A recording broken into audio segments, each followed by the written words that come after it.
अभी आप सुन रहे हैं मैथिली धुन की प्रस्तुति।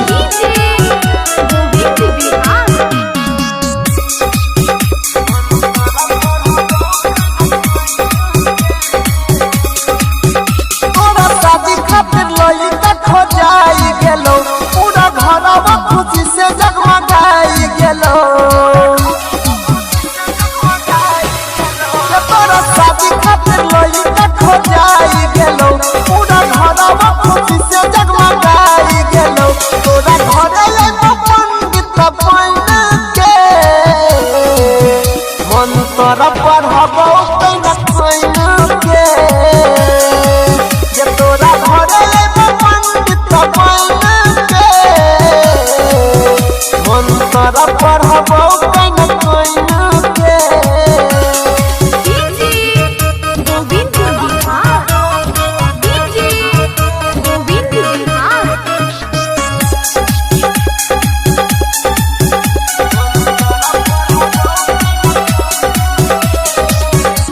दोसरा के नाम के मेहदी रचाई ले हाथ में गे।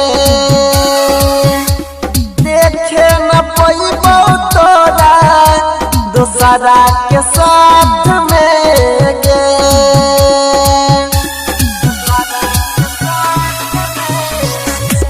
दोसरा के नाम के मेहदी रचाई ले हाथ में गे। देखे न पैबो तोरा दोसरा के साथ में गे। जन पेन्हले हीरो संबल चूड़ी गे। बोल रह पवन मजबूरी गे।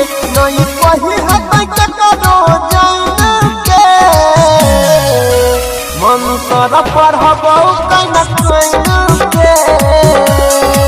जे तोरा घरे एगो पंडित बन के मंत्र पढ़बो कैना कैन के।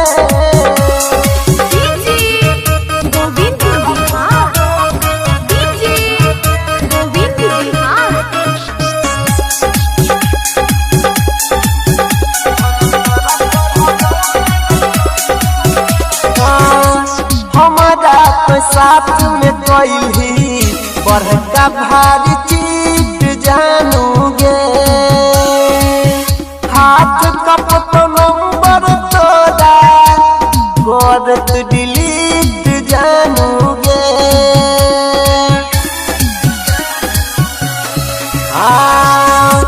हमारा तो साथ में कैली बड़का भारी चीज जानूगे। हाथ कपट नंबर तोरा करत डिलीट जानूगे। अंकित अनिल के छोड़ देली अजय परवीन के संगत चल गेली। तोरा ससुराल आइबो बिहान के मंत्र पढ़बो कैना कैन के।